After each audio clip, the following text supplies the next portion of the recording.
soir, je vous présente l'intérieur d'un pack de batterie pour outil DeWalt XR 18 volts. Donc c'est un pack qui a été acheté 26 € sur Amazon et vendu comme lithium-ion 20 volts max 5 ampères-heure. Donc on va voir à quoi s'attendre.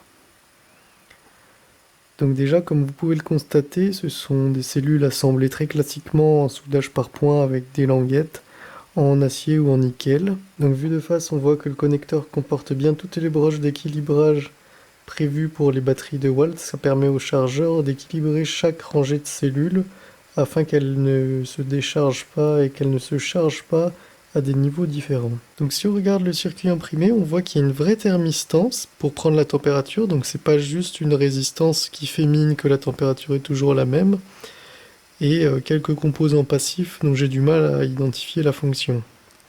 Au niveau des cellules, on a une très bonne surprise puisque ce sont de vraies cellules Sony Murata qui sont utilisées, mais en l'occurrence ce sont des VTC3.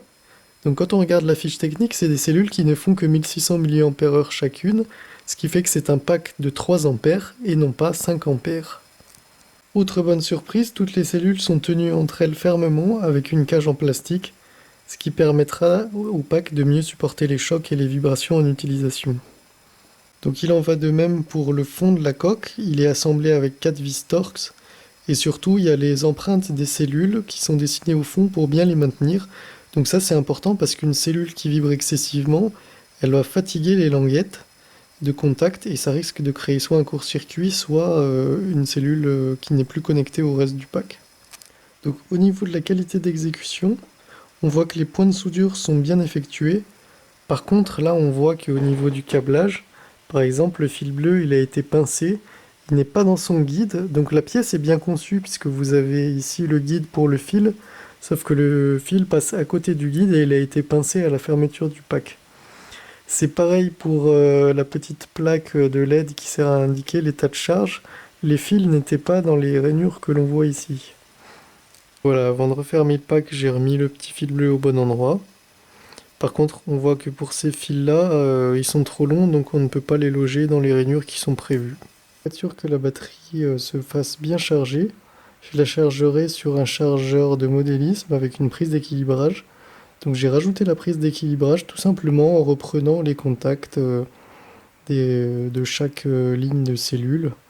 Donc ça, c'est ce que j'apprécie avec les batteries DeWalt, elles sont entièrement passives et c'est le chargeur qui se charge de l'équilibrage, donc on a des batteries qui sont très faciles à réparer. J'ai remonté le pack, c'est très simple, les 4 vis Torx à remettre. Vous pouvez voir la petite prise d'équilibrage que j'ai rajoutée qui sort par le dessus et qui me permettra de charger cette batterie avec un chargeur de modélisme paramétrable. Ça permet de lui garantir une durée de vie optimale. Donc à 26 € la batterie, vous en avez largement pour votre argent puisque ça fait 2,60 € par cellule. Alors certes, c'est des cellules qui font que 1,6 ampères-heure, mais c'est quand même des cellules Sony. Vous avez une boîte en plastique qui est tout à fait honorable, un câblage interne qui est honorable également, même si on a vu qu'il y avait des petits défauts, et une batterie qui est fonctionnelle. Donc moi je vous encourage à l'acheter.